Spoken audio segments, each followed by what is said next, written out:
Pandora's box is about to open wide. Welcome once again to Pandora's box, ladies and gentlemen. Drew, a bit later on in the show, we're going to ask you to recount a tale of your life. Ooh. Don't worry, it's a specific tale as well, so we're not just going to put you on the spot. But we're not going to say what it is right now because it'll be more mysterious later on. But basically, Bullwinkle seemed quite fascinated because I can't even remember why we got in the conversation of it the other day. But I was like telling him a little bit of stuff, and then Bullwinkle was asking more questions, and I was like, "Mate, to be honest, I don't know." Do you know what I mean? It's like, but I was like, "Let's ask Drew on the pod because I reckon it'll be a real funny story." And let's face it, everybody listening loves a funny Drew story. Even like people like Josh. Do you know what I mean? I've known you for freaking long, 24 years, whatever. He loves it. He loves it. So it's like, man. So yeah, it'll be interesting to get into that. But I thought, because the last few pods have been either a bit more like entertainment based or like just like humor only. We're going to kick off with silly. Yeah, I mean this is very entertaining. What I'm going to say now, but it's like a bit more like interesting, actual factual, some cool stuff. So we're going to start off the show with about 20 minutes of that, and then we're going to get into Drew's cool story. So yeah, good pod coming. But this one is about King Cnut. I know that Drew at least knows about King Cnut. Well, just because you watched Vikings Valhalla. Yeah, Vikings Valhalla. I really liked how King Cnut was portrayed in that, actually. He was like one of my favourite guys in that show. But people that don't know, King Cnut is one of only two ever monarchs in Britain, I think, that have had the moniker The Great. The other one, of course, being Alfred the Great. The reason why Cnut sometimes doesn't get included as like an English monarch that's called the Great is because he wasn't born English. He wasn't English himself. Even though he was king of England, he wasn't English. He was Danish. But he was like a freaking OP guy of his day because he was king of Denmark, Norway, and England at the same time. Yeah. I think there's a good chance he might be the only person that's ever been king of those three countries at the same time. But cool guy, right? Very cool. King Cnut. And he was married to Emma of Normandy. He was like one of the main bays of the day. Emma Bay of Normandy. Cool lady. But I thought this was a story actually that I'd never heard before, so I thought, mate, I'm going to save that story. I'm going to tell it on the pod. So this is a story about King Cnut, and it's about his interaction with some Saxons after he took over England. Some Saxons just sort of accepted his reign. Apparently, he was a very good ruler and he was very just. And he didn't really discriminate between. Whether you were Saxon or Dane or whatever, he didn't really care. So most people just accepted it, but there were certain sects of Saxons that didn't like the fact that he was king of England. And this is just a cool tale because it's almost like it's a bit mysterious. It's almost like a little bit supernatural, and at the same time, it's pretty freaking badass. All right. So yeah, in the first few years of Cnut's reign, many Danes in Dorset were attacked and massacred in a Saxon uprising. When Cnut swore revenge, his followers warned him of a Saxon cult that had the power to control the sea.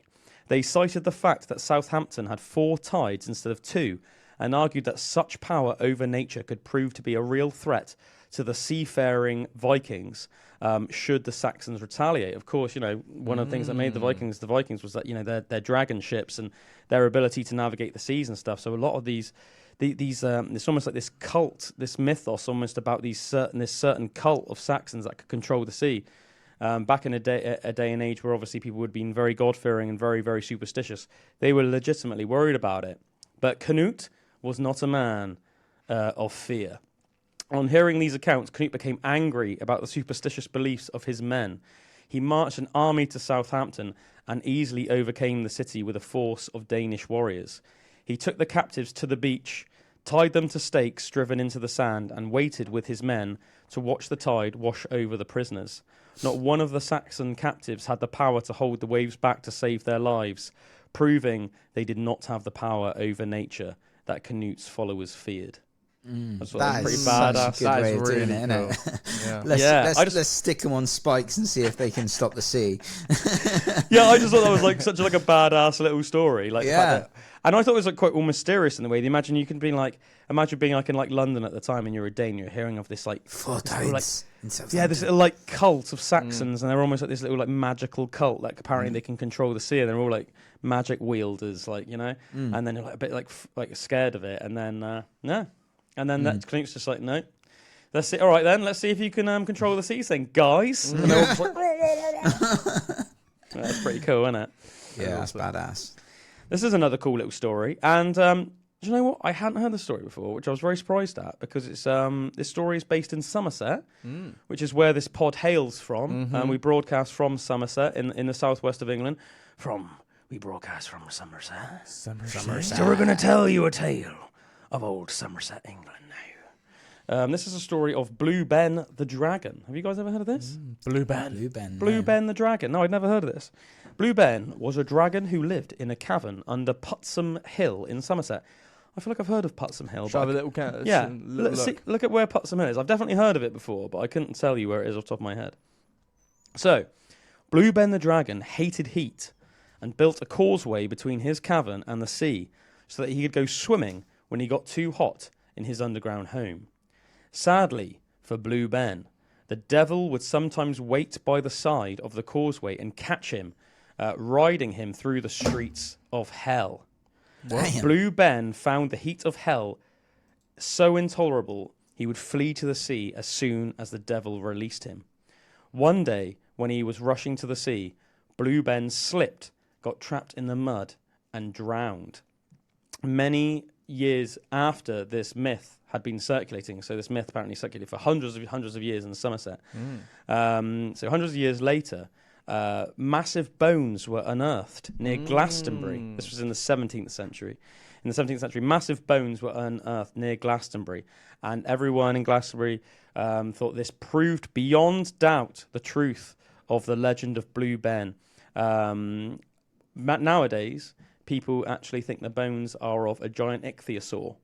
Cool. But can you imagine being almost like a monk in the 17th century and you've heard this story, and then you're like, like some builders or something or farmers one day are digging, and you just find these bones that like each one's like, I don't know, like each bone is like the size of me or something. Do you know what I mean? You'd be like, frickin' house, Blue Ben the Dragon. I always think that must have been mental back in the day when you hear so many accounts, don't you, of like Romans and like ancient Chinese and all sorts of like, and like the Greeks of like finding ancient bones of like massive creatures, and then like that's where a lot of the myths of our I was going to say, is that from. where like a lot of the dragon myths come from? Yeah, they think so. Bones. Yeah, dragon bones, and even like the Cyclops in Greek mythology. There are quite a lot of mammoth and ancient elephant bones in Greece. It looks like just one circle at the top of the trunk. Yeah, I remember where the that, trunk, When elephants die, their tusks fall out of their skull. And when the tusks are gone, the heads look quite, like, almost like shockingly quite human-like in, like, shape, but obviously about 10 times bigger. Yeah. But obviously their eyes are, like, here on elephants. But they do have a massive hole here for their trunk, as Drew said. So people in ancient Greece thought, oh my God, this is proof that there's like a giant man, but with one eye. Yeah. And that's where the myth of the Cyclops came. That's really cool. Really cool. That's so cool. And let's face it, with those old bones and like the dinosaur bones and that, like they were monsters. Like, you know? Oh yeah, man. Yeah. So it's like we know them as dinosaurs like now, but like they would, you know, if we'd see one right now, it would be like this huge monster, wouldn't it? Oh yeah, it is basically a dragon. Oh, fully. Yeah, I mean, the thing is as well, like a lot of people say that, don't they? Like, I mean, I think names carry so much power that we think, like, in our heads, we think dragon, mystical, not real, mythology, dinosaurs, verified, real. But I guess really, like, if people back in the day just gave like a generic name of like dragons to like any of those big bones they found, and yeah, of course they were usually portrayed in a very specific way with like the wings and like often breathing fire, but at the same time, I guess you could almost just say it was like an older word for dragons, but people didn't really know enough about them, but they would just say, oh, it's dragons. Do you know what I mean? Yeah. I wonder as well, like, what, you know, like, we've got our human consciousness and we've got, like, the consciousness of animals and, like, the way that they are and stuff, like, and different species have different traits and, or some that can be more like a certain way or like another way. Like, I wonder what the dinosaurs were like whether they were, you know, because it was this time where it was so different, and the Earth was so different as well. Like, I wonder what their like habits were and how they were, you know what I mean, like how their mind worked almost, or what their consciousness was like, whether they were just real primal or whether they had intelligence as well and stuff. And Like they say, I like almost the raptors imagine them have being toes. quite like. I almost imagine them being quite reptilian. You Mm. know, quite, yeah, like they how we would see have like been, a yeah. crocodile nowadays, so like cold-blooded, and you can tell everything it thinks about is One other thing food. that's quite interesting is that dinosaurs were warm-blooded.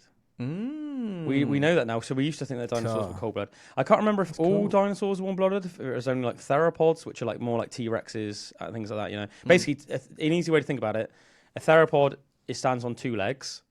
Sauropod stands on 4 legs. You know, so it doesn't strictly have to be a carnivore if it's on 2 legs. Yeah. But I think there are. I can't remember as well if hadrosaurs are completely different than theropods and sauropods. Hadrosaurs are like more like the iguanodons. Can you think of them?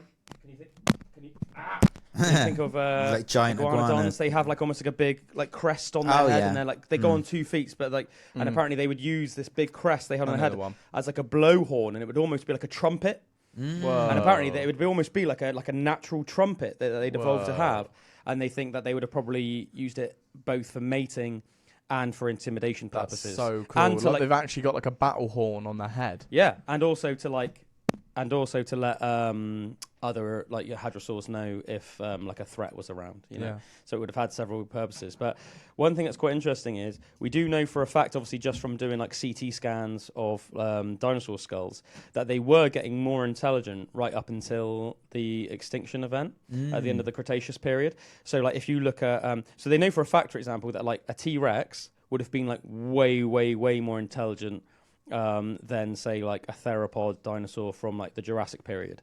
So obviously the dinosaur period goes into like 3 different stages. Triassic was when the dinosaurs, you know, the start of the Triassic is basically the rise of the dinosaurs. Triassic leads into Jurassic.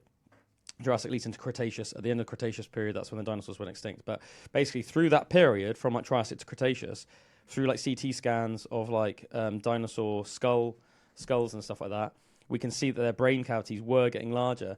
So most paleontologists think nowadays that like a T-Rex would have been quite intelligent. Do you know what I mean? Like Yeah. Obviously like it depends what you quantify as intelligent. Do you know what I mean? Like whether it would have been having like like it wouldn't have been like sitting around. Hello, with a dear. monocle. Yeah. But like it would have had like fairly complex problem solving ability. So like which is quite scary to think, you know, if one was alive, it wouldn't have been like easy to outsmart in terms of getting away from it if it was trying to eat you. Do you know what I mean? It's like if you were like hiding, say, not only did it have very good vision, but it would have had like good sense of smell, and it would have had problem solving skills. So it would be like analyzing like, where is this creature hiding? How can I get to this creature? Do you know what I mean? It wouldn't have just been like really dumb, like, oh, I can't see it anymore, I'm going to wander off. Yeah. Like when you think about it, the dinosaurs had so many millions of years to evolve. And obviously the creatures that we've got on the planet at the moment, not all of them, but a lot of them are fairly new in the grand scheme of things. Yeah. Yet we still have animals out there like orcas and dolphins that can communicate with one another and have names for each other and can empathize and things like that. Super smart. Yeah. So it would just make sense that there would have been dinosaurs out there that would have the same sentience almost. Yeah, I mean, it's really interesting, isn't it? I mean, we know that like a lot of dinosaurs lived in social groups. Yeah, like I wonder what they were like socially together and stuff. Yeah.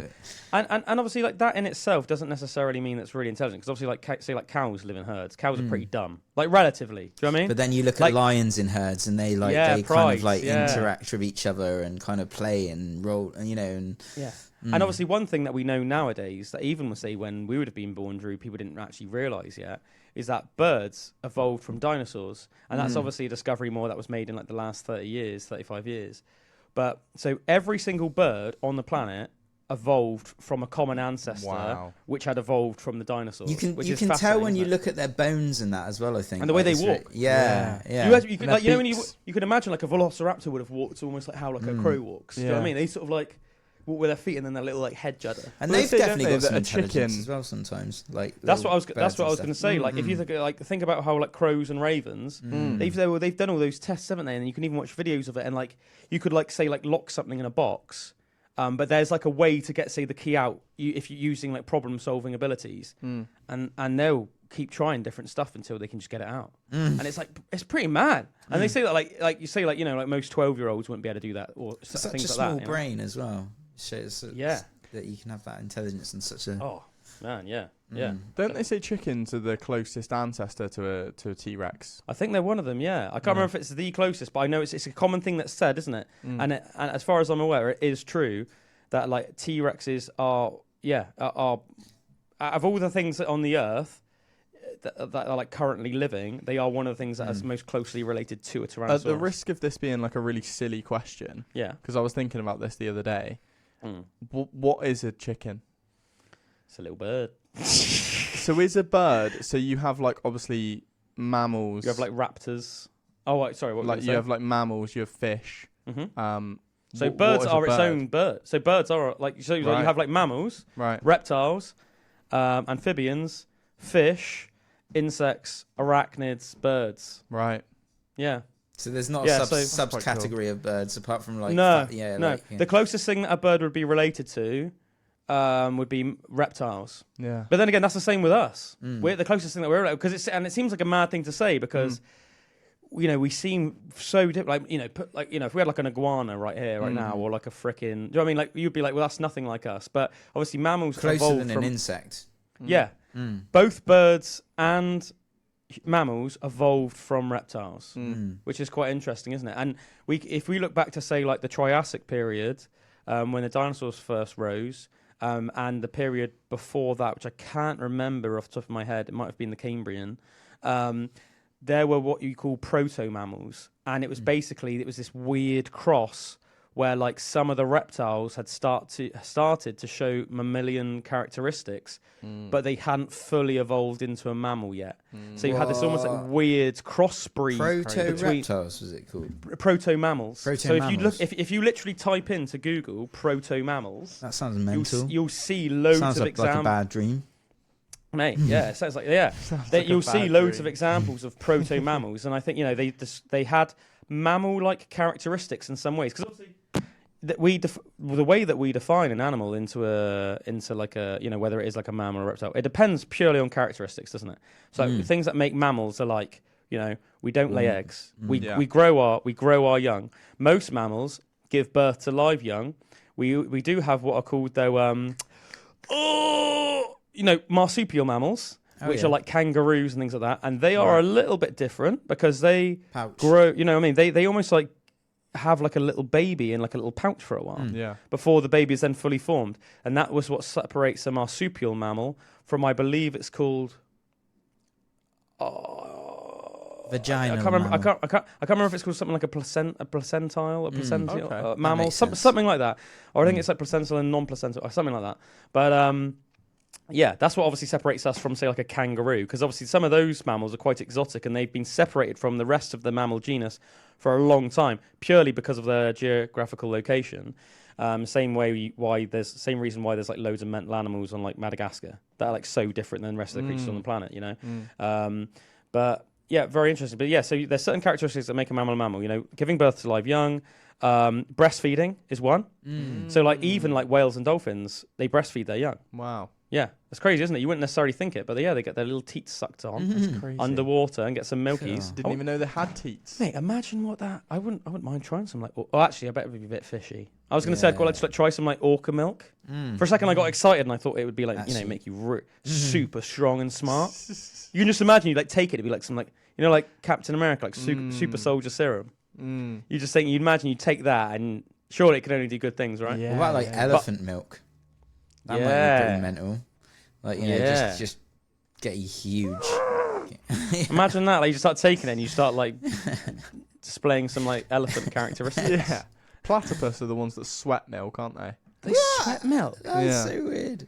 They're also poisonous, aren't they? Sorry, venomous. I think they're one of the like weirdest creatures alive. I think they're like officially, if not officially, one of the most like hard to categorize animals.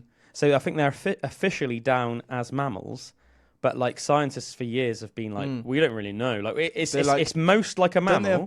They give birth to eggs as well. Yeah, so it's the only mammal that gives birth to eggs, but at the same time, they're warm-blooded. They have all these mammalian characteristics, but then it has like a beak, like a freaking duck, and then I think it's the only thing that's classed as a mammal, which is venomous. There's no other mammal that has venom. It's crazy. Do you know what I mean? Because it's like a very like reptilian Venomous trait. You think of like spurs. snakes, don't you? You think of like snakes and like certain species of lizards and stuff that'd be like venomous. Yeah. It's a very, very either reptilian or like arachnid trait. You know, you Yeah, think I of like wonder- snakes and spiders, don't you? I wonder why it is that they are a mammal, because like you say, they don't give birth to live young. Mate, so look They at that. sweat milk. They don't like breastfeed. Mate, look at that right now. Um, Why is a platypus considered a mammal? Let's do some research. Yeah, it's interesting, isn't it? So it's like, as well, like all the birds that are alive today, they would have evolved from theropods, dinosaurs. And that's why obviously like no birds alive look anything like a sauropod. Sauropods were like massive, heavy dinosaurs that like walked on 4 legs and had big, long necks. Whereas if you think about it, all birds are bipedal and they walk like a velociraptor would have walked, or like even like a T-Rex would have walked.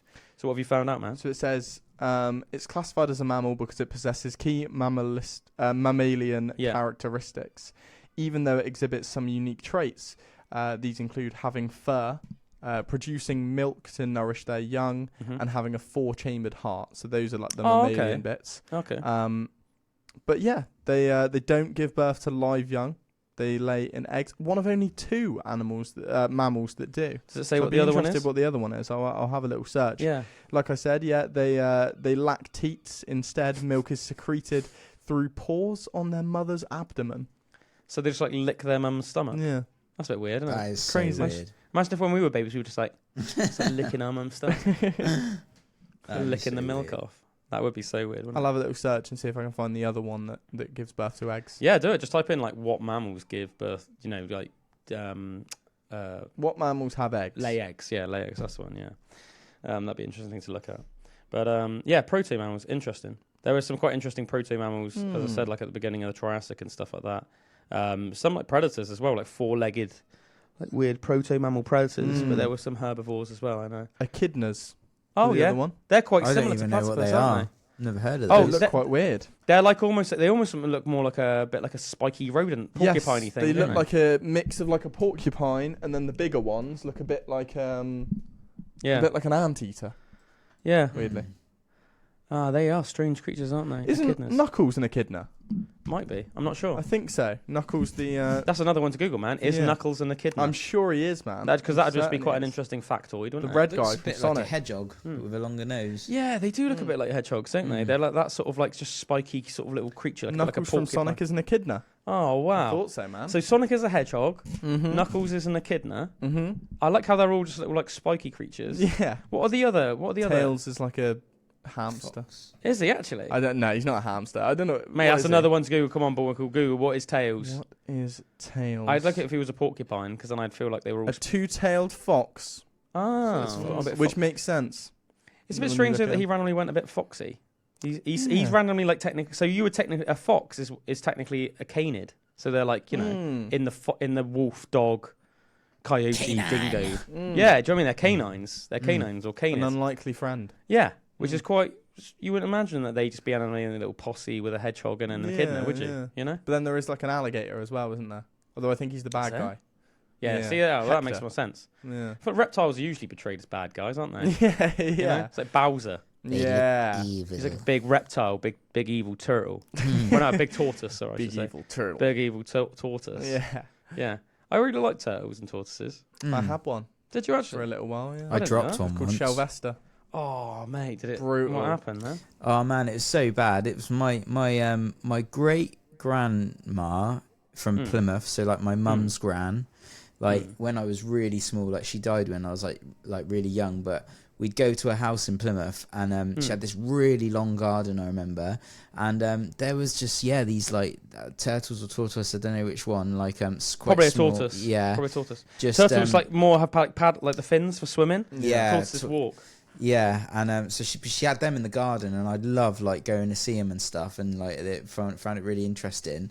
But I picked it up and it did something like weird, you know, like flicked its leg wriggled. out. And I was like, it kind of dropped it, and all its things went in, and I felt so bad, like, and it was like on its shell but backwards, and just like turned it over. But yeah, Was it all right? I always felt, it was all right. But I haven't thought about that in probably about 30 years. Isn't it weird? Isn't it weird when you suddenly like unlock a memory like that? Yeah. You feel like you feel like it's like the mental version of when you find like a freaking toy in like a drawer at your mum's house, and it's like you hadn't seen it for like I remember like you 1998, and you just like dust it off, and suddenly you get all these like rush of memories, and you're like, it's almost a bit spinny. You're like, whoa. That was it. I thought, a garden. She lived in this little terrace house, and like it's weird. They're quite like boring animals. Yeah. Like I think when I asked for one, I really wanted like Squirtle or like Koopa Trooper or something like that, you know. And then it just sort of. Did you say you like boring animals, and then you said Squirtle? No, the tortoise was quite a boring animal.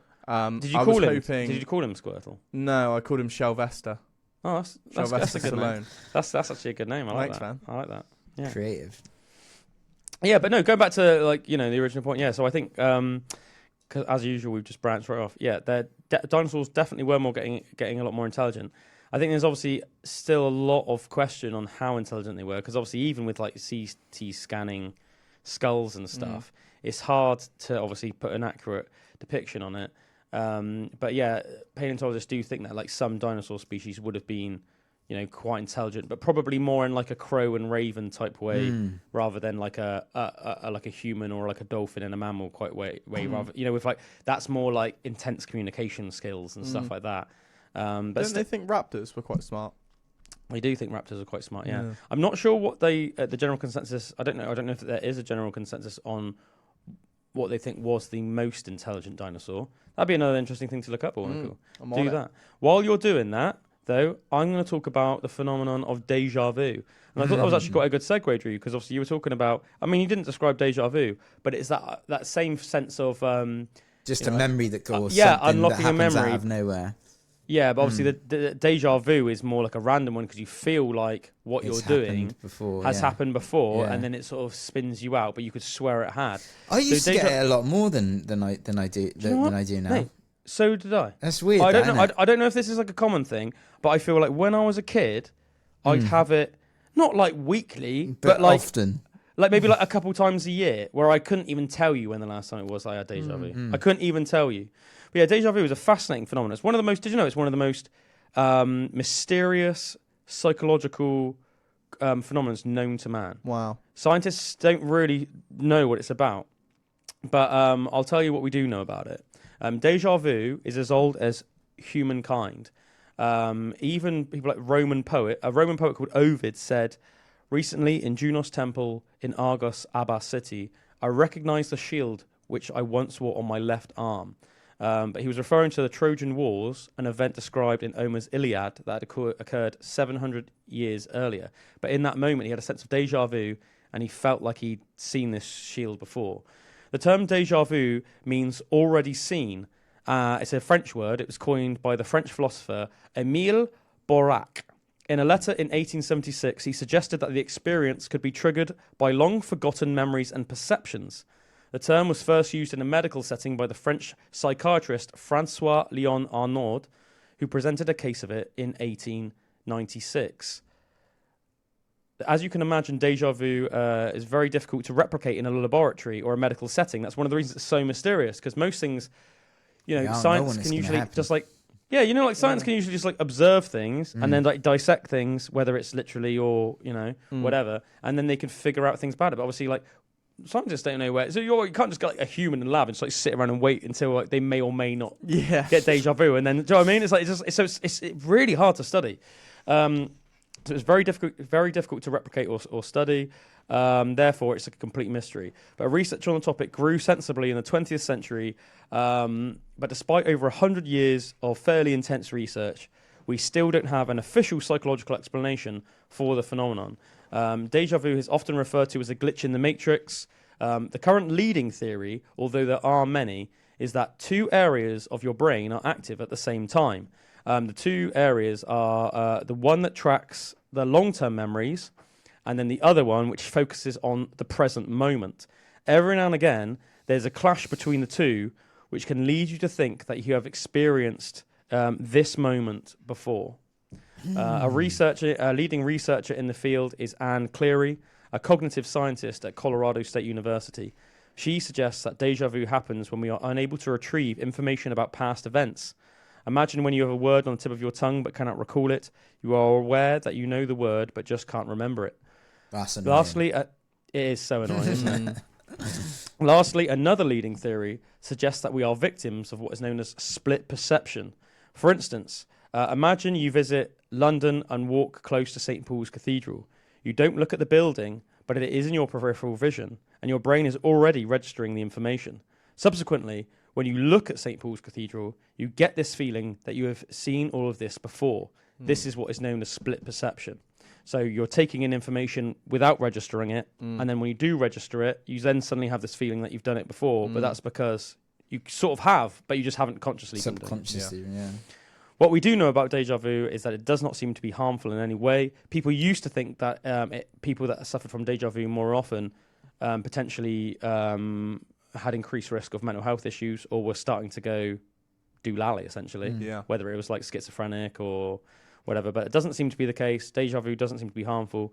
But it does remain fascinating, precisely because we don't understand it.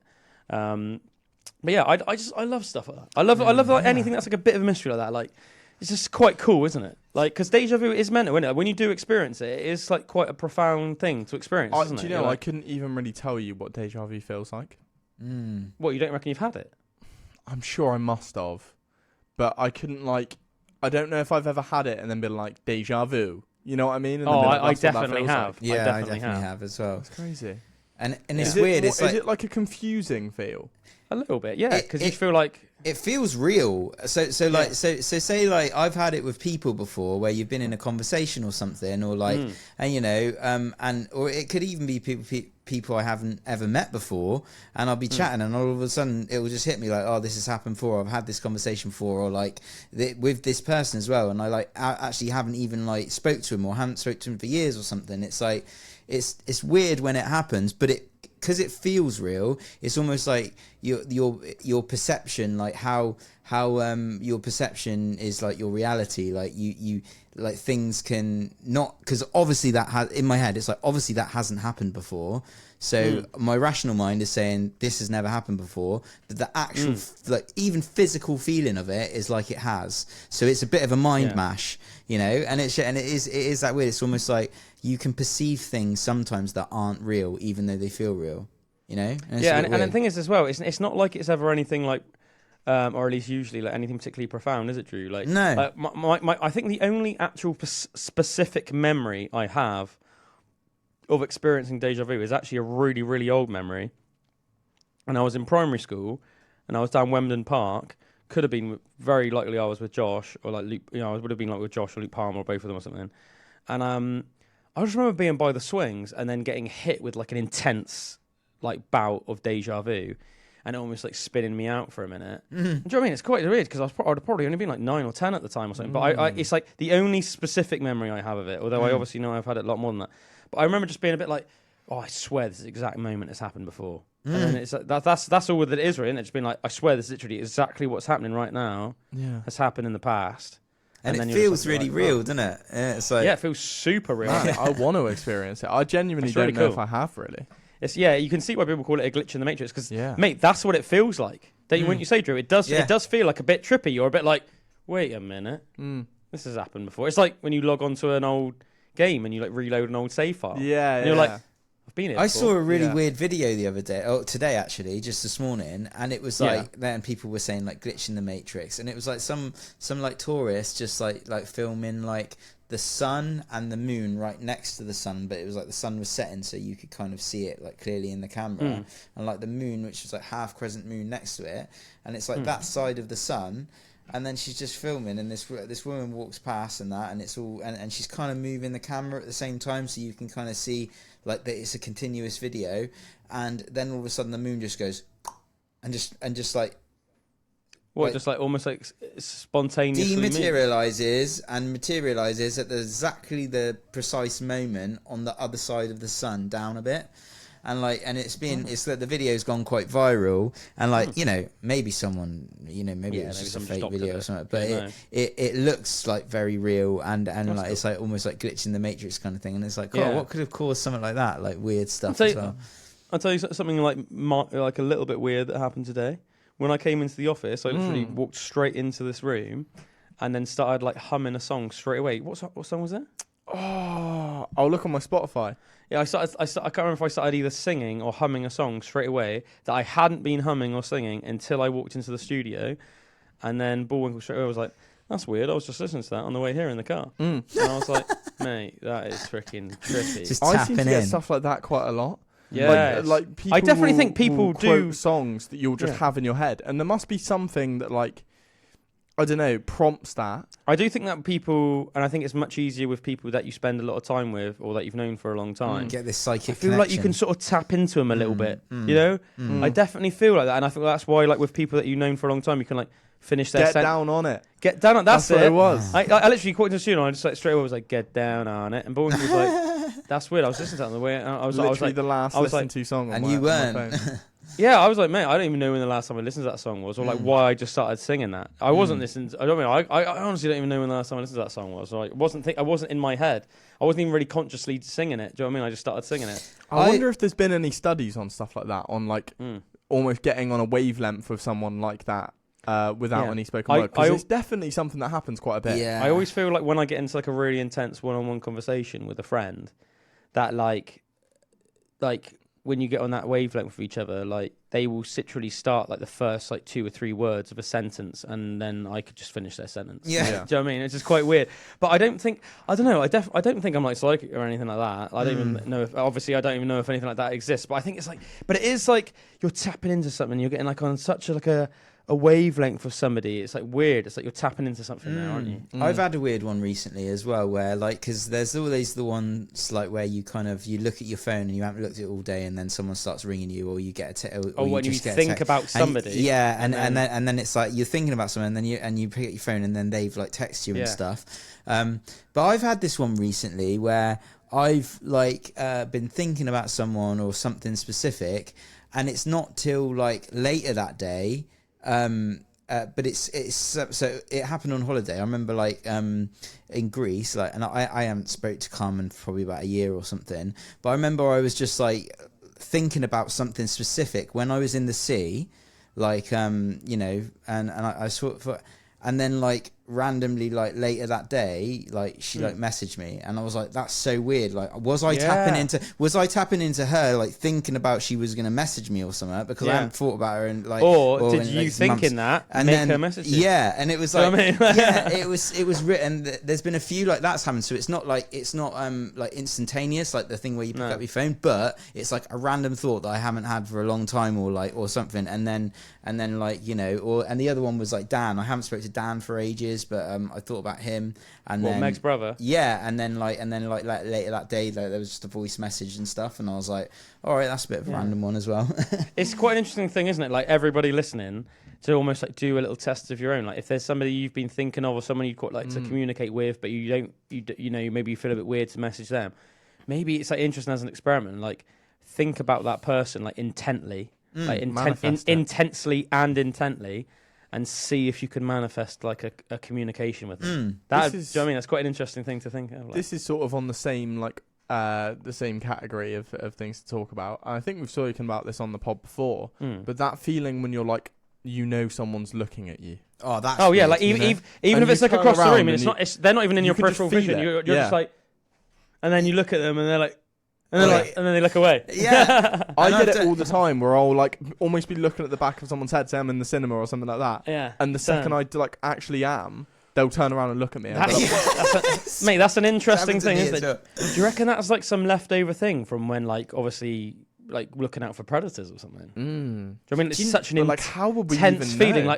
Like anything that's got its eyes on you, it's almost like a little alarm bell. It's almost like spider sense, the way that Peter Parker's spider sense is portrayed.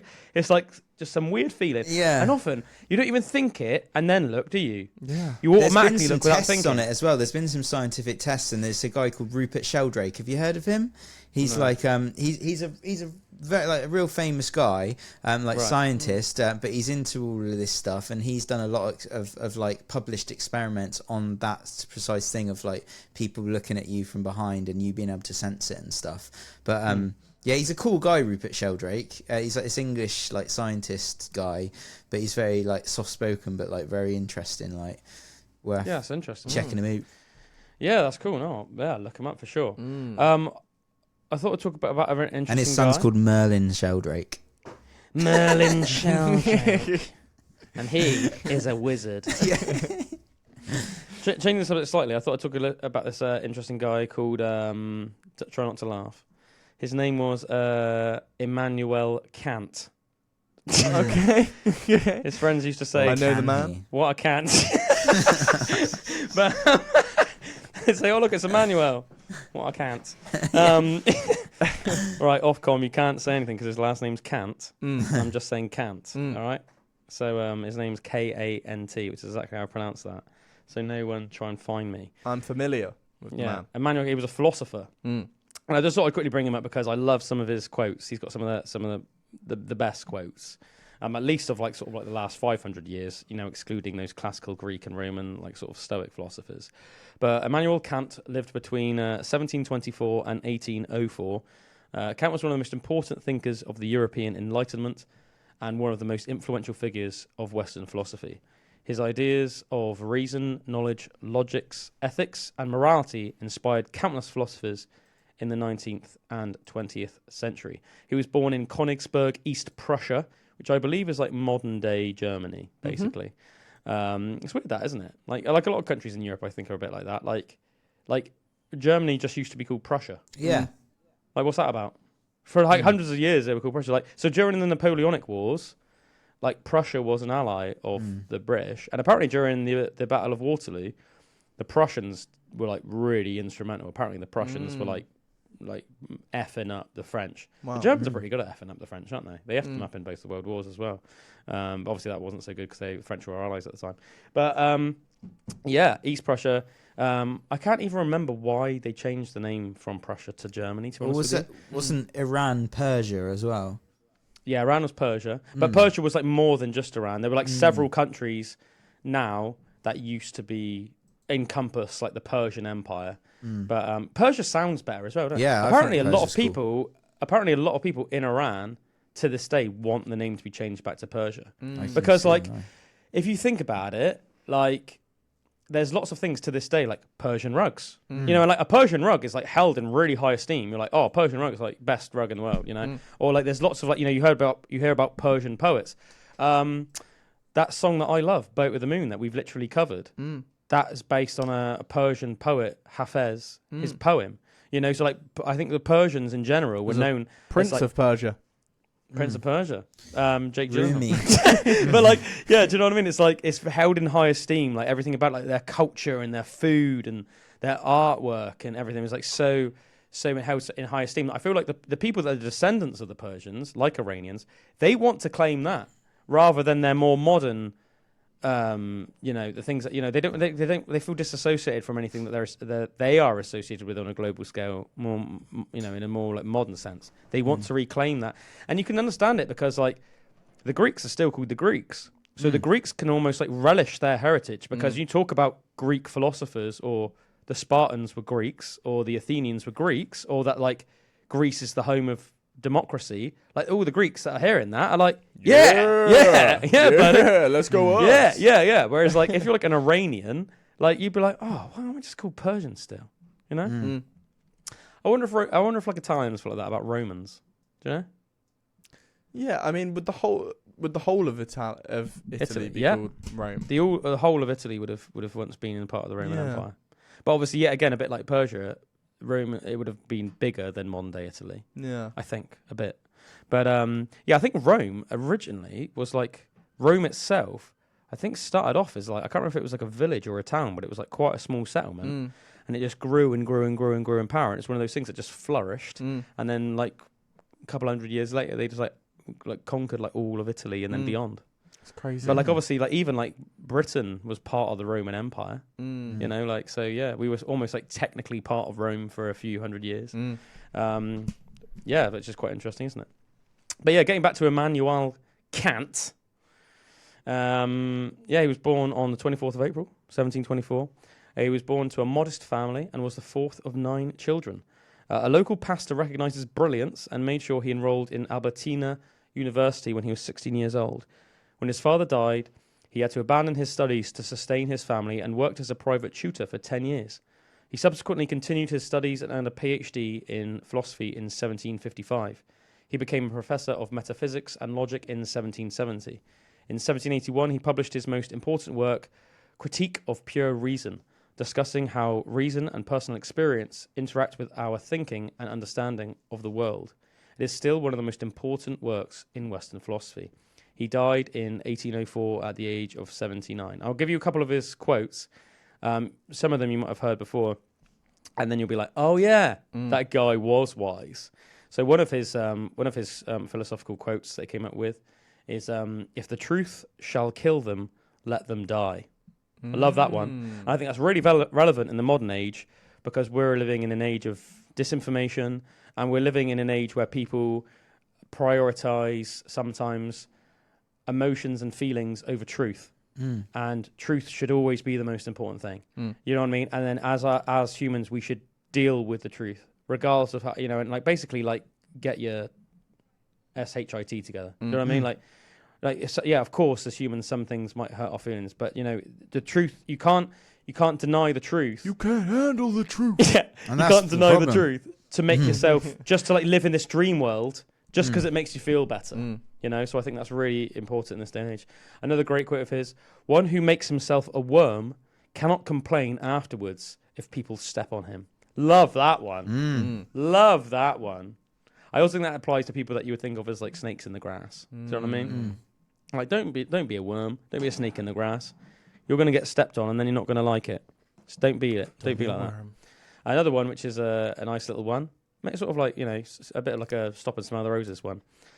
"Look closely. The beautiful may be small."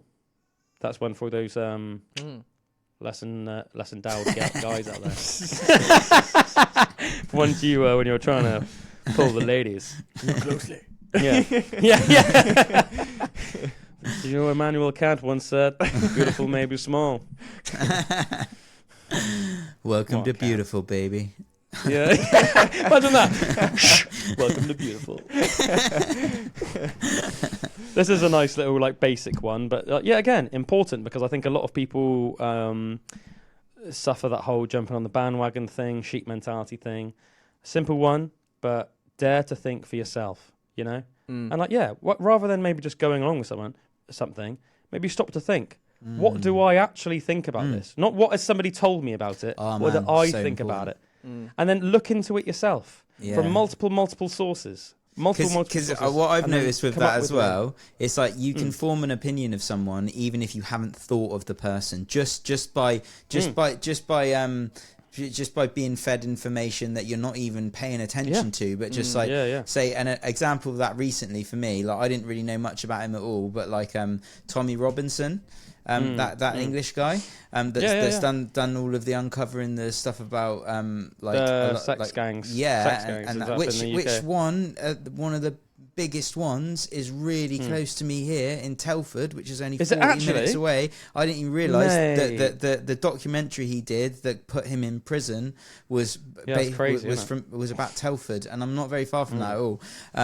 But I had this opinion of him that I didn't even know who he was, but I'm just like, oh yeah, this. You think he's like this like far right racist mentalist? But recently, because he was on that Heretics podcast, mate, I watched it. Oh man, very interesting. So good. And anybody that might be listening to I'll let you go on, Drew, but just to quickly intercede, anybody that's listening to this and that might judge just from that comment, please go and watch the Heretics podcast with Andrew Gold.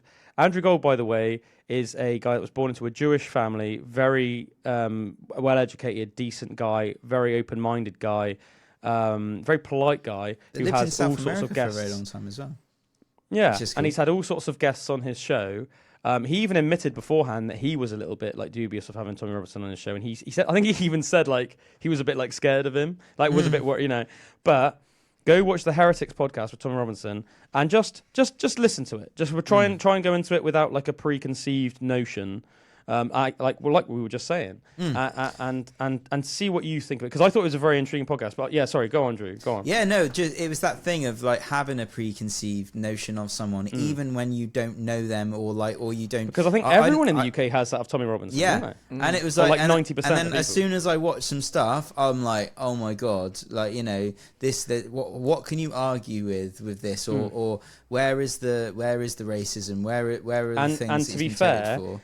I think, like 15 years ago, or whenever it was that he first came out, I think it was about 15 years ago that he first sort of came into the limelight. I'd say like late noughties, like 2004, he was the first time he got something in the paper that was about, that was, it was the Gambino gang. Do you remember you were saying about it in the podcast?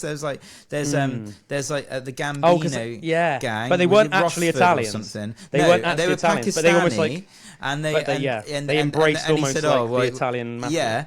And then they were bringing in loads of heroin into the community, and then like doping people and getting them hooked on heroin, and then all the sex trafficking and all this stuff. And he's like, he could like prove it all. He had like lots of proof of it. It got published in the paper, and ever since then, it was like he was saying like almost like the public weren't ready for it. Almost, I didn't want to accept it. I think that's exactly what it was. Yeah, and I think it just goes to show as well. I mean, to be fair. A lot of the stuff that he said back in those days, which a lot of people said were nonsense, in the last couple of years have come out that they are true. Like the sex scandals. There's literally like a massive problem in the UK at the moment, and it's causing one of the reasons why a lot of people don't trust the police. I mean, there's many reasons why people might not trust the police, and I'm not saying you shouldn't trust all police officers, but it's a fact now that there's literally a police cover-up of these things. That they're covering up because they're worried. They're more worried about being seen as racist than they are about protecting people that like children that are getting raped. Yeah, or children that could potentially get raped. And for someone like me, that's got a freaking young daughter. Yeah, I'm like, what the hell? I didn't even know that stuff was going on, really, and it's not been much in the public. Well, yeah, like why would we be thinking about it? But it's like it is like a huge problem that's happening. It's almost like if you just kind of stick your head in the sand a bit with it and think, or just aren't aware of it.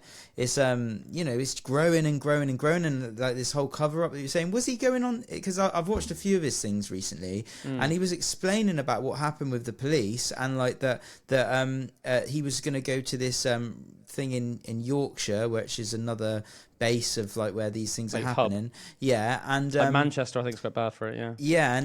Manchester's in Lancashire. Sorry, but yeah, go on. Yeah, and he got arrested by police in Yorkshire who came to his house and was going through all his files. Yeah, I thought that sounded messed up. Did you hear about all that? And they ended up doing him on like some sort of like weird something to do with his business or something like that. Like, you know the safety latch on a door where it's self-closing and it's got that weird hinge on the very top of a door. So they did him for criminal damage in a hotel he stayed in, which was £15 for talk about grasping, mate. Yeah, grasping. So that's how they got him in. But then it was like and then they went back and did him for tax and stuff for the business because they'd been through all of his like he had like some successful like rental business thing or something, but went through. Mate, I did this, and it did sound mental. When he was explaining it all, and each part of that, like what happened with the police and stuff, I was just like, oh my god, like that's so corrupt. And another thing which I thought was really bad was how like the newspapers were going around taking pictures of like his kids. Oh yeah, and then posting it. Yeah, and then posting it in like the national newspapers.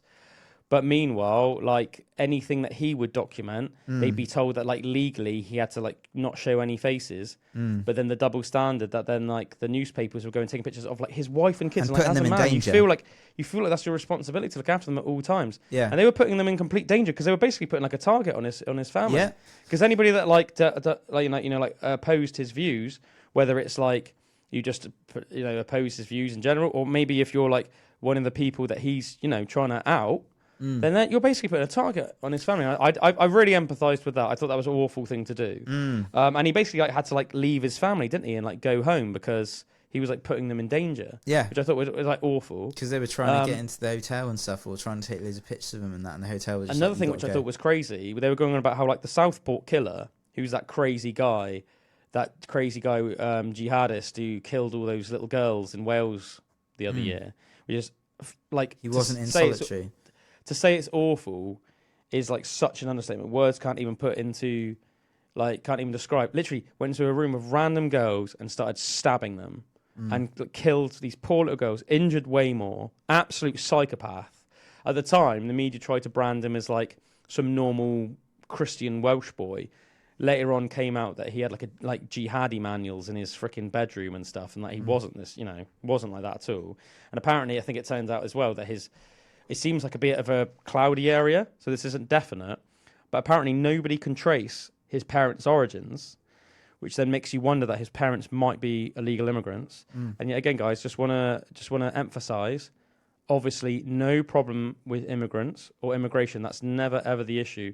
The problem is with illegal immigration. The same way that I wouldn't expect that I can just catch a plane to America and just set up shop and live there, or any country on the planet. You need to go through the right channels.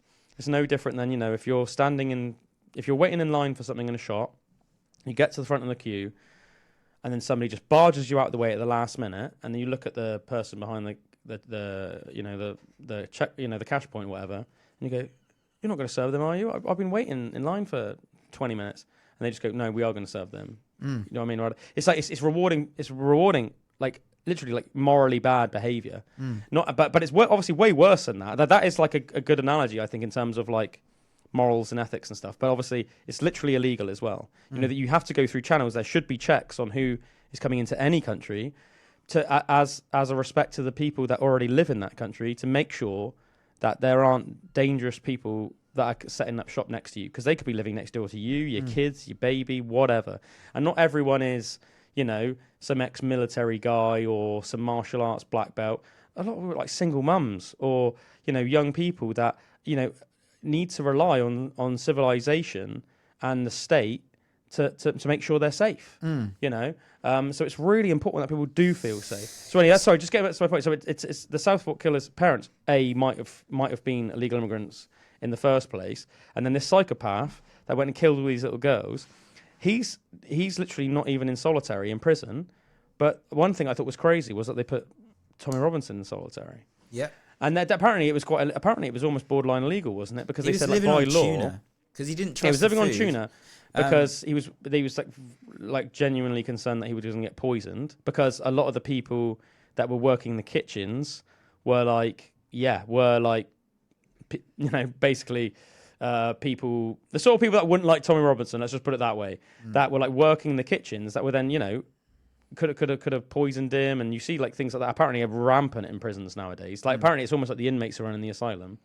Did you hear about the Southport killer like threw boiling water over some prison guard about a month ago? Did you hear about that? Yeah, it was butter. And they get a load of butter, and because they've all got their kitchens that they can use with all the stuff and everything. Like Tommy Robinson was saying, he didn't have anything to be able to like cook his own food so almost like just bearing him down, to mentally. And yet they've got all this butter, and he just boiled up this butter and chucked it over a guard and stuff. And now this prison guard's like disfigured, and people are saying like, why on earth was somebody that's clearly psychotic, like the Southport killer, given access even to like stoves? But he's saying it's almost like training camps for these people going in and stuff. It's like, but it seems mental. Like, and this all sounds like a joke to me. But if that's actually happening in the country, and it's getting much more of a worse problem, it's just it's scary, man. Like, I'm really worried about this. I'm really worried about the state of this country and where this country is headed. I'm not going to lie. And I'm not like a even I'm the not censorship like of like the on the 25th of July that's just come out about the to protect children. That's what they're saying about the Online Safety Act that's just happened. And stuff like that's literally just a few weeks ago. There's a lot of unhappy guys out there right now.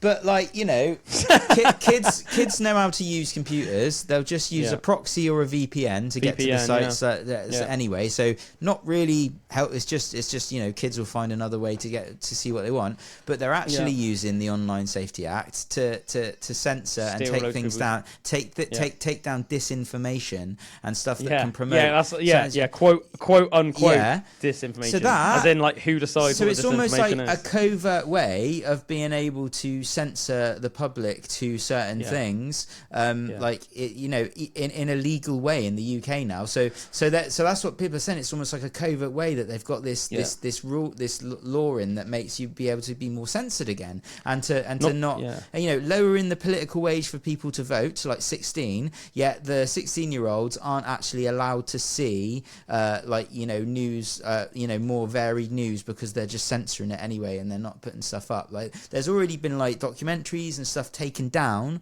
with the Online Safety Act. So it's already being used as a censorship device, and it's just like, for me, that's another thing, like another side of it. I'm like, oh, sound, like it's going crazy. I did hear as well that a lot of these, like the idea that I think you have to like scan like your driver's license or like upload a photo of yourself, whatever.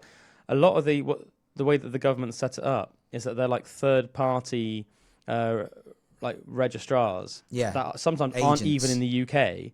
So they're like companies in like America and stuff that will then just have all your personal details. And it says, we only keep these for 7 days or whatever, but really, do you trust that? Do you trust that once you've done that it's not there somewhere like on the cloud? Apparently you can now Google people's like driving licenses and stuff like that. Like just Google, like type in like names and stuff like that, and then you could literally just get all their information off a driving license. So it's apparently they think there's gonna be like a massive issue with like fraud and people getting hacked and stuff like that now, which is like a massive issue, which surely should have been thought about before this was put into place, and surely was, but makes you just think that they just don't care. But of course, as tax-paying citizens, of course we care. Yeah. Because if you get freaking hacked, that could like destroy your life. If like you get like, whether it's like money taken out of your account or your like or defamation, whatever it might be, very, very serious stuff. But man, there's some strange stuff going on in the UK. Yeah, like JD Vance and that has like sent some people over as well, hasn't he, about like to investigate it because of this Online Safety Act thing. Oh, really? And saying it literally, I hadn't really been following that. It's threatening the like constitutional rights of Americans and stuff, because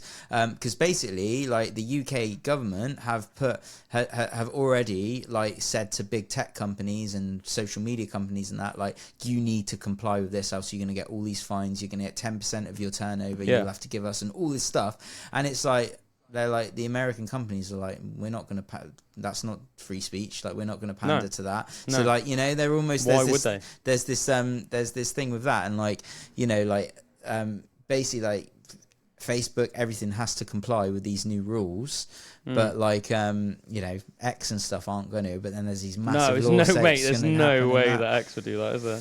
No, but I'm like, so all this stuff that I'm watching now, like on YouTube and that, is that going to just start getting taken down even more now? Is it just going to like, it's like... but it's like, do you know what? That's literally... Mate, we've almost like been in awe for a long time and almost like thinking how weird it is that like places like North Korea are like that.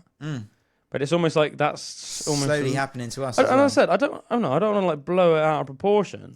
But that's still quite bad, even like but it is right now in this moment. Mate, yeah. That's what I'm saying. Like, I'm not a nihilistic person. I don't like these grandiose conspiracies. But this isn't a conspiracy. These are genuine things that are happening, and it does make you think. For years we've been like, oh man, so glad we live in a place like the UK. Look at North Korea. They don't even have internet. They have intranet, and it's like everything is censored by like the North Korean government, so that basically everything that they look up online is seen that like North Korea is always seen in the best light. Kim Jong-un is like the best thing since sliced bread. It's like the best leader in the world. Everything about North Korea is better. All the Western powers are bad. And we're like, oh, that's crazy, man. They must be like living in some mental life, this weird dystopian like life. But then it's like at the same time we're like, it's getting a little bit too much like that for us, for my liking. Yeah, I saw this guy like molested like 3 girls, like like an illegal immigrant, and literally he's got like 120 hours community service, yet you've got people that are going to prison for years in the UK for sharing certain tweets and stuff, and like, or like Facebook posts. And like Tommy Robinson again, like he's just been arrested again because that incident that's just happened in did you see in like the in a railway station, like on a tube station?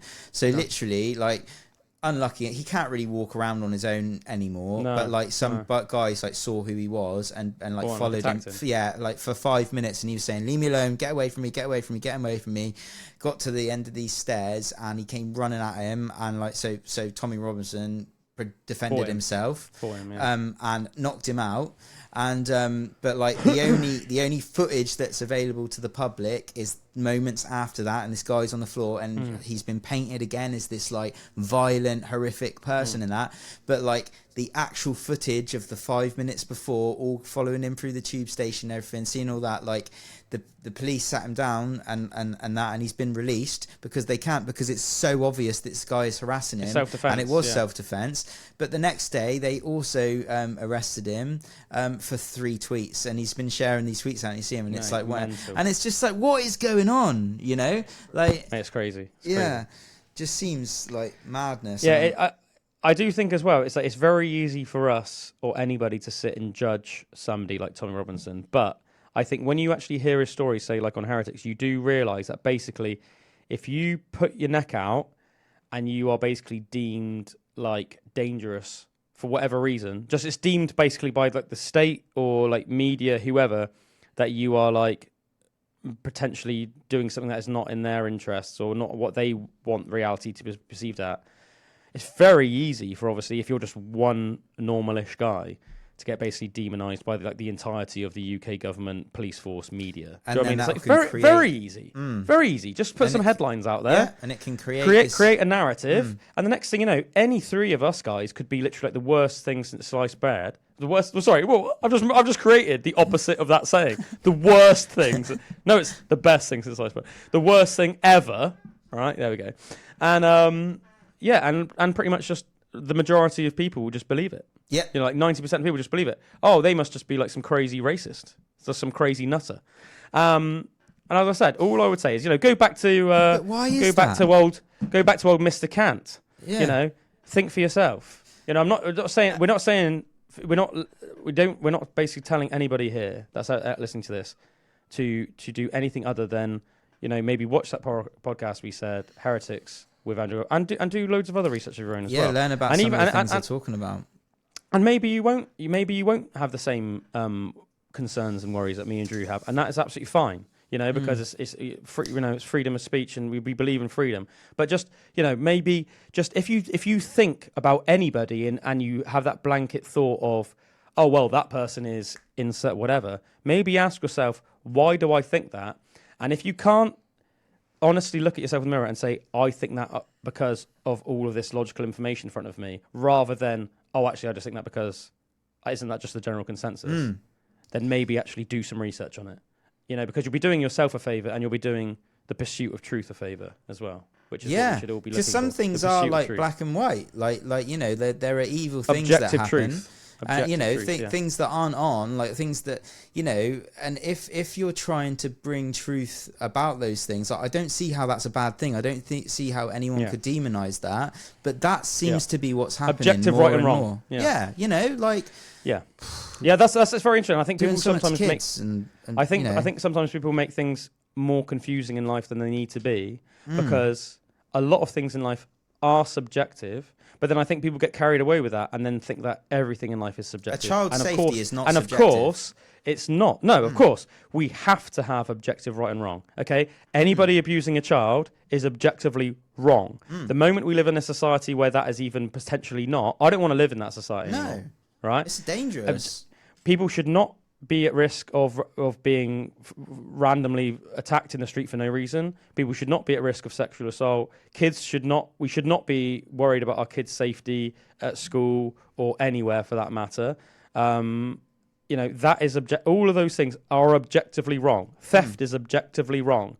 You know, harassment is objectively wrong. You know, that we need to have objective right and wrong. You know, that has to be like the backbone of every civilization. And then after that, you can have a conversation about what is and what isn't subjective. Yeah, you know? yeah. And I feel like as a population, like, and as an English person, and you know, our culture, I feel like we are super accepting of people, like and a lot of people take advantage of that. Yeah, but like, yeah, that's what I mean though. It's like it's not like a racist thing or something to actually, you know, like, I'll get on with anyone if they're sound and if I you know, and of course, but there's certain things that are right and wrong, and if those lines get crossed, then it's just like you know. That was one thing that I thought was actually quite interesting about the Tom Robinson thing. You said he was like one of his best mates is like a Muslim from growing up in Luton. Like one of his best mates is a Muslim, but then he's got like because it's like at the time when he grew up, it was the most multicultural place in the UK, and that's one of the reasons why he saw a lot of warning signs. Yeah, that's one of the reasons he saw a lot of warning signs before a lot of other places in the UK, because it was almost like what's happening now in a lot of places in Britain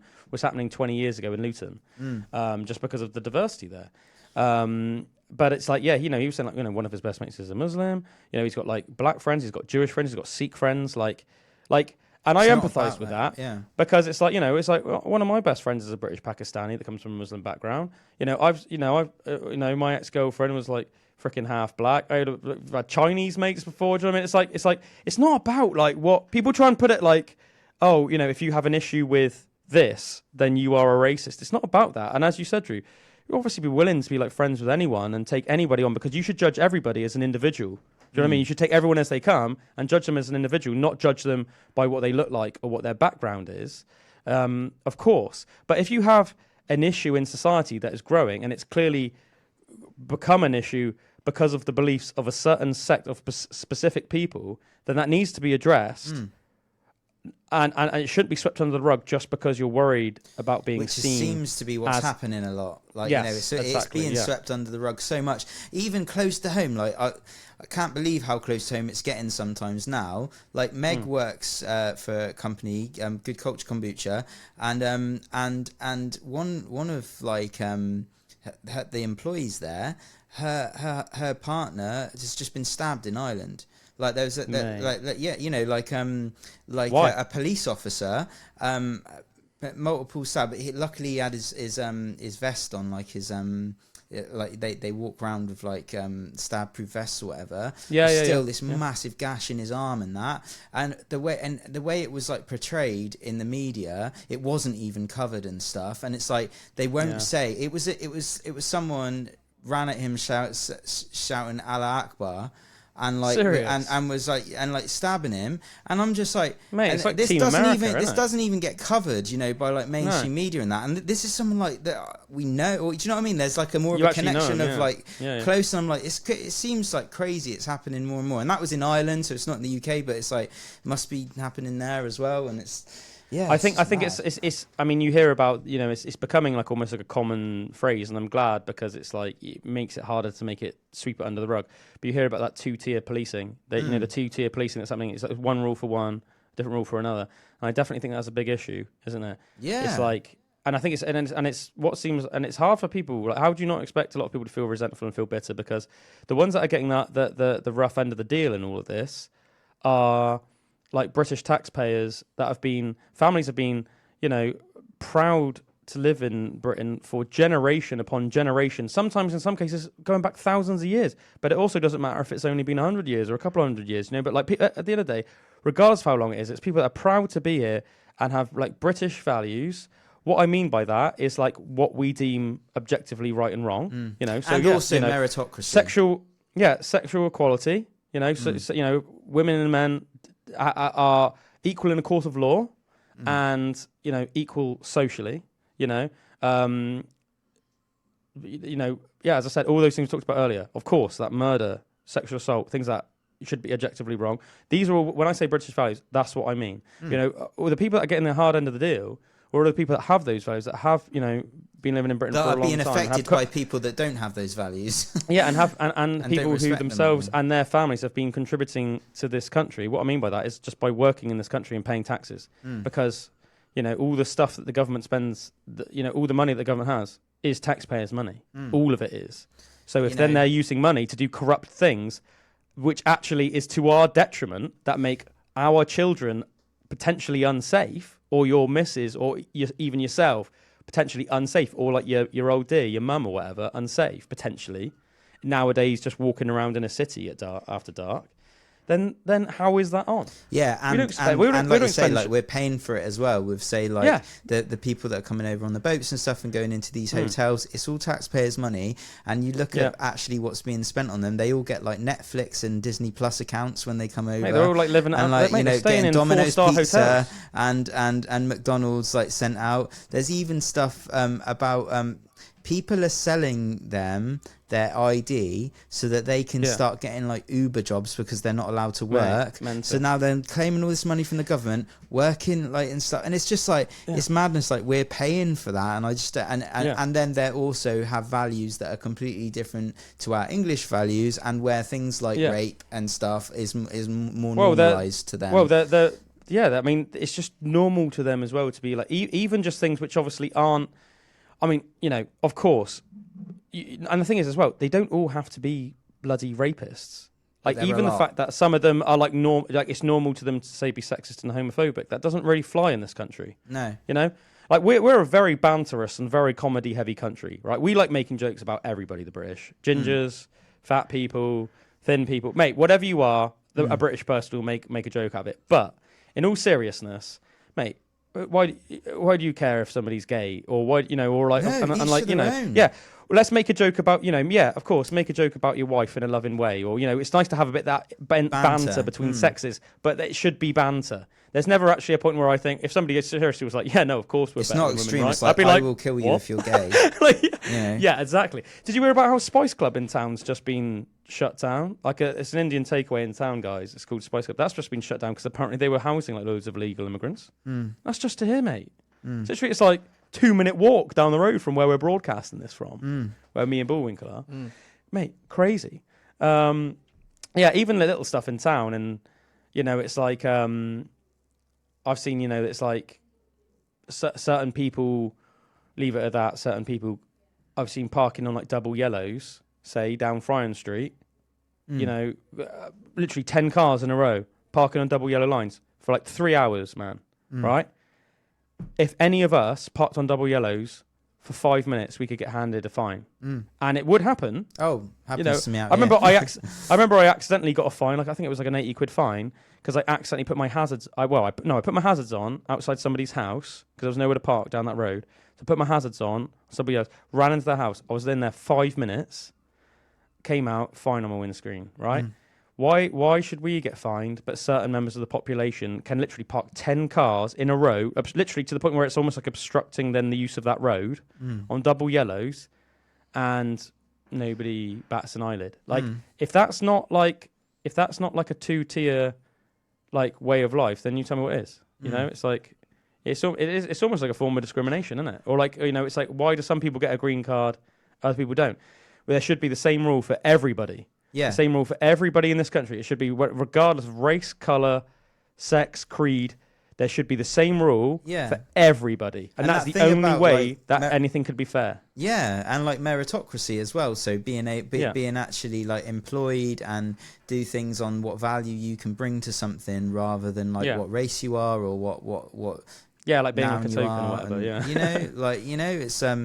Because that's that guy, that the police guy I said in the voice message. That's what he was saying. It was like he got in a big argument with someone he worked with because it was to fill a quota. They had to show this diversity and things, and it's like it all just seems crazy. Apparently, it's like that in the army now, and it's like that in the police force as well.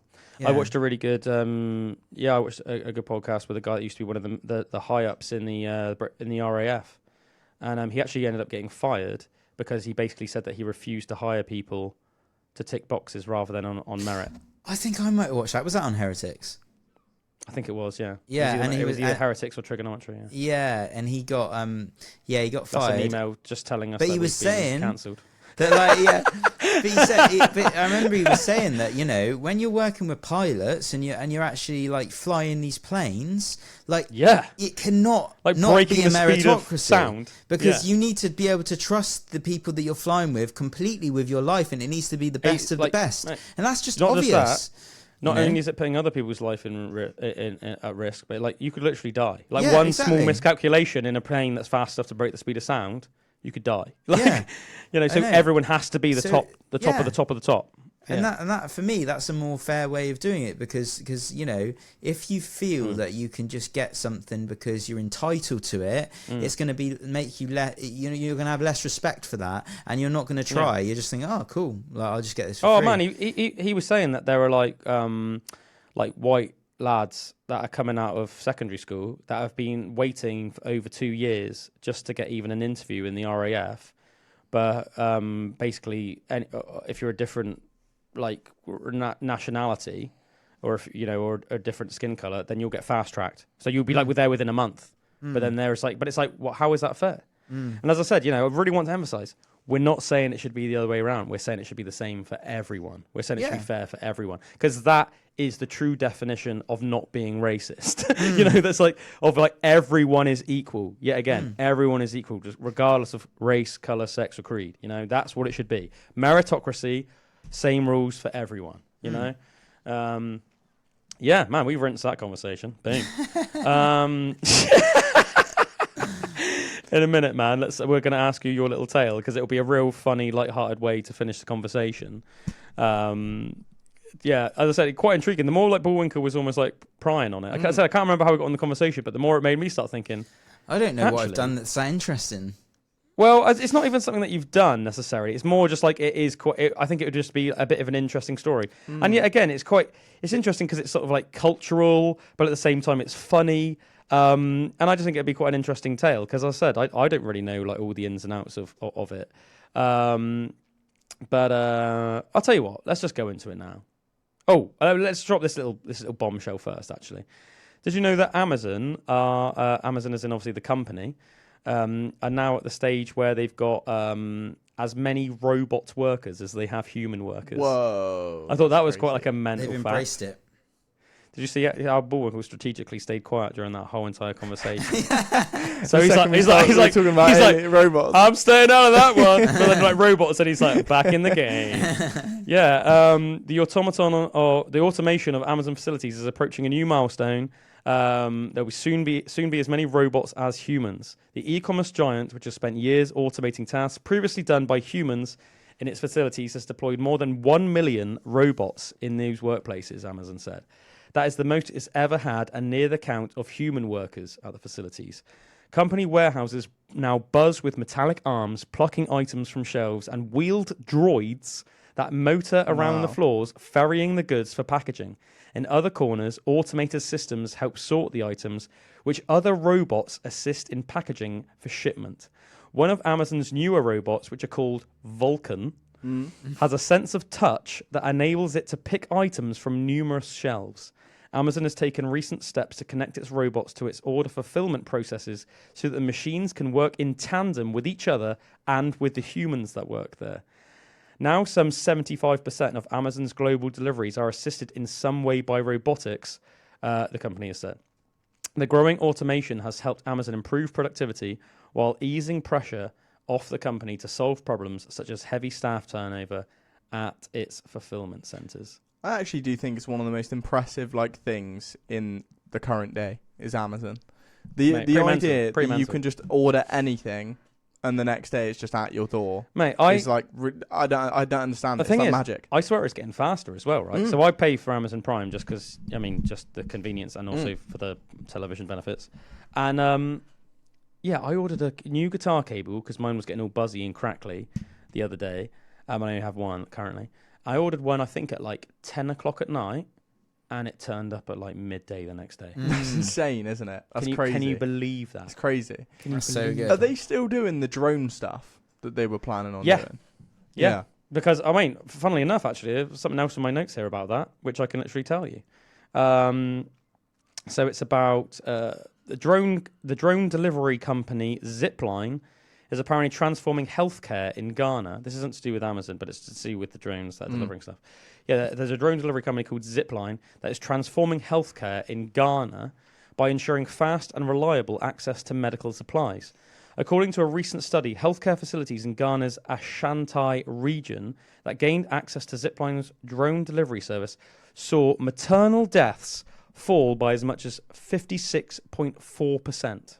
That's mental. So basically, they're just using it to get everyone's medical supplies to them. So there's all these places that you don't have to be stuck in traffic or anything like that, which is obviously, delaying all this stuff. Instead, it's just somebody needs some emergent medicine, zip, right to the door, boom. That's crazy. We live in a crazy world, don't we? I was listening to a podcast the other day. I think they're based in LA, these two guys. And they were talking about how they went to get a taxi the other day, and it's just driverless now. Wow. All the taxis over there, well, most of them are just driverless. And if you were to order an Uber Eats, a robot would deliver it. Mate, that is insane. Where did you say this Crazy. In LA. Mate, that is absolutely mental. Yeah, I think it was very interesting because obviously, in sort of, with everything that we were just talking about a bit earlier on, and then suddenly talking about stuff like this, we live in a very, very intriguing time because we're at a time where it seems like we're simultaneously on the brink of like a dystopian world, but also like a ridiculously technologically advanced and efficient world. And it's quite hard to quantify that in your mind, isn't it? You're like, in some ways, everything seems to be going to poo with like quite a lot of like backwards ideologies of like, almost like rather than looking at the world through like science and fact, it's looking at things through just like, taking scripture as like gospel, literally. And then, which is something that we think of as more as like, that's how people used to live like 1,000 years ago. So in that regard, we've got like, issues like that. All those problems that me and Drew were talking about. But then at the same time, you hear about how so much like technological advancement. You go into like an Amazon factory and it would be like, I am Vulcan. Like all these like mentals, and you've got like these little drones delivering. It's like, man, it's like freaking Blade Runner. It's crazy. It is crazy. I remember hearing, this was a couple of months ago now, they were saying that like literally within a year, they'll have like how like, what are they, like sex dolls? Oh yeah. They'll have like sex bots. They'll have like basically like fully working like latex sex bots. That's crazy. That can like move, and you can like and they said that there'll be a massive market for it because of course like sex always sells. Since the dawn of time, sex has sold. Whether it's the porn industry, whether it's prostitution, whether it's strip clubs, like sex sells because it's a visceral driving force in humanity, in human nature. As a result, there'll be all these mental, socially awkward but fairly well-off men that rather than going through the embarrassment and the social hardship of trying to find a girlfriend and mate, they'll be just going online and ordering a sex bot. Imagine which like is going mental. to someone's house and like their sex bot was like making you a sandwich, just dripping or in like, the corner. you'd be a bit like, or they didn't. Or they didn't say anything about it. But you just like went up to go to the bathroom and you saw like a bedroom door open. You just saw it just like sat on the end of the bed. I almost imagine they would mate, be creepy. like they would be more functional as well. So they'd be like cooking food and stuff. Mate, have you So guys you'd walk in and be like, I'm not sure if I'm going to eat that. Have you guys seen that really good Megan Fox movie? I know the one you're where talking she's about. like a freaking. She essentially is like a sex robot. Well, like she's supposed to just be like a robot, but it's basically what she... But man, I really suggest it because it's a legitimately good movie and it does get you thinking. It's like just quite a good like thriller, but I'll find out the name for it quickly. It's on Netflix. I really recommend both of you watch it. It's called, I think it's called Subservience or something like that. Yeah, Subservience. Please watch it, guys. It's really good. But it's like she basically, because they're like programmed to sort of like learn so that like you can obviously serve whoever buys you the best, and basically it's like their chip almost gets like activated so that you will follow the commands of like a certain person. So she's like programmed to follow the commands of this dude, but he has like a wife and kids and that, right? And it's just this really interesting story of how it's like she just increasingly tries to like please him, and then it ends up being in like a sexual way as well. But it's like very interesting, very interesting. I remember seeing Ex. I think it's Ex Machina or Ex Machina. I haven't seen that. That's really good. That's really good one. Which is a similar thing, but it's less about the like her. It's more about her trying to free herself because she's almost she's got consciousness or something. They're saying that it's almost like she's an autonomous being. Yeah, autonomous being. Yeah, an automaton. Yeah. Yeah, Drew, to end the show on a really light-hearted and quite funny, but also like you just telling us a little story. I can't remember how we got onto the subject, but Bullwinkle was asking me questions about when you were going out with that girl, Gowie. Oh, yeah. Right? Because I can't remember how we got onto it. Oh, yeah, I think it started off because... I know how it started off. It was because I was saying how funny it was. I think it's because somebody in the office, right, said that Imogen reminded them of Sherelle. And then we got into that conversation, and then I was saying about how funny it was back when I used to go over your house on a Friday. We used to have a curry, and that Sherelle and Danny would like wake up on a Saturday morning, and they would say that like they would just be sat in bed listening to like these mental conversations we'd be having, and these like weird mental jams we'd be having until like freaking 2 a.m. And I said that like I'd be quite interested actually to hear, like, almost like be like a flight, like actually hear be in their shoes and listen to like some of the conversations we were having, because I remember they used to have like some quite like deep, far out conversations and that, but I can't obviously remember them. But I can imagine to them as like people that just had like this newborn baby that were just trying to go see it. They must have been sat there and being like, what the hell are those two on about? Do you know what I mean? And then randomly hearing these. Because like, I had that spacey... whole bottom bit, like it was the length of the house really. So I had like a sofa in there, like the TV, like studio bit, bed. So it was almost like your own apartment or something. So we were just it was good until Shaz and Danny had Naya, because when they had Naya, it was like I had to be quiet from 7 p.m. then, and that's horrible. So that was like when I moved out. But like back when it was just like, I swear we still did have quite a lot of late night jams. Yeah, like was Naya still born then? Was she? Yeah, cool. Naya was born then. Yeah, because I remember. Yeah, she was. Yeah, but anyway, because I think Bullwinkle was like, oh yeah, weren't you both just like single then? And I was like, I was like at first, for like the first. There was a while where you were going out with Gowie, because I remember that you were going. Yeah, but I said, but like, because I think it was around that period that like I know you like broke up with Gowie during that period. But I said to Bullwinkle, I was like, oh, I never met her or anything. But I said that I think that's one of the reasons why you end up like bringing that thing, is because it's like hard going out with somebody that lives in Kazakhstan. Because I remember you telling me that you have to catch a plane like all the way to frickin' Russia, and then all the way from frickin' Russia to Kazakhstan, and then and obviously the same for her, reversed, if she wants to come to the UK. So I was like, yeah, I don't know exactly why they broke up, but it's probably just like a distance thing, like not, probably weren't right for each other. But I was saying about some of the funny stories that you told me. So, and am I right in thinking like, didn't your dad and Cammy introduce you to Gowie? So I basically like when my dad was working over in Kazakhstan, I was like really young, like 20, like 24, 25. Yeah. And I went to visit my dad in Kazakhstan. And stayed at with the company they worked for and that he worked for. They just had this like lush, massive apartment and that. And Gowie was Cammy's like niece. That's it. So Cammy's my dad's wife. So I went over to stay for a couple of weeks and like got friendly with Gowie like while we were there, if you know what I mean, and we were hanging out more and stuff like that, and just kind of like really hit it off and stuff. So hello, Drew. And it's just like, I was 20, 24, 25, and just like we were chatting and stuff, but then when I got back into the UK, it was almost like we just started like FaceTiming each other like every day and that, and it got into like one of those things where it's like a long distance relationship, but like we'd only ever met like that time, like when I was over visiting my dad, so we were just like and it was when I was working at Hinckley.